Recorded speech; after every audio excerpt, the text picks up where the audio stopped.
بسم اللہ الرحمن الرحیم۔ السلام علیکم۔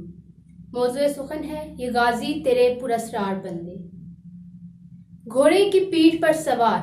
تلوار پر ہاتھوں کی مضبوط گرفت، آنکھوں میں فتح یابی کی روشنی، چہرے پر دشمنوں پر ہیبت اور خوف مسلط کرنے کا رعب و دبدبا، میدان جنگ میں جا کر دشمنان دین و قوم کی گردنیں اڑانا، ان کے اساتِ باطلہ کو چیرنا، برچھیوں کو ان کے سینوں میں گھونپنا،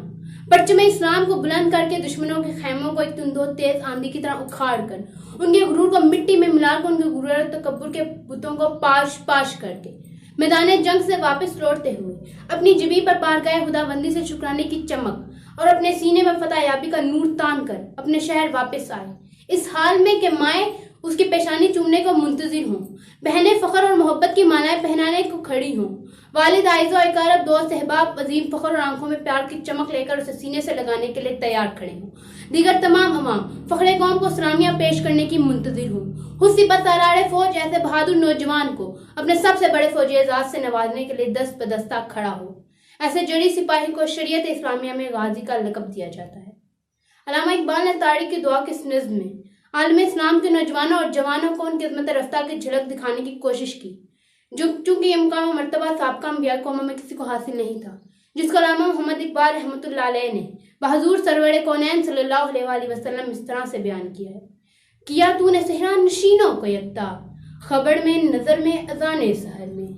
طلب جس کی صدیوں سے تھی زندگی کو، وہ سوز اس نے پایا انہی کے جگر میں، کشادے درے دل سمجھتے ہیں اس کو، ہلاکت نہیں موت ان کی نظر میں، دل مرد مومن میں پھر زندہ کر دے، وہ بجلی جو تھی نعرہ لاک تذر میں، عزائم کو سینوں میں بیدار کر دے، نگاہ مسلمان کو تلوار کر دے، بارگاہ صاحب گنبد خضرا، تاجدار کائنات کے فیضان سے غازی کے سینے میں اسرار الہی منکشف ہو جاتا ہے،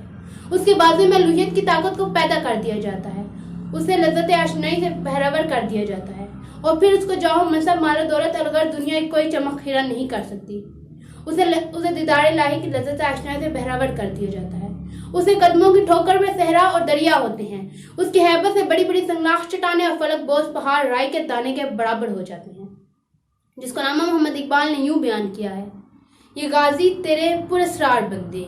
جنہیں تو نے بخشا ہے ذوق خدائی، دنیم ان کی ٹھوکر سے صحرا و دریا، سمٹ کر پہاڑ ان کی ہیبت سے رائی، دو عالم سے کرتی ہے بیگانہ دل کو، عجب چیز ہے لذت آشنائی، شہادت ہے مطلوب مقصود مومن، نہ مال غنیمت نہ کشور کشائی۔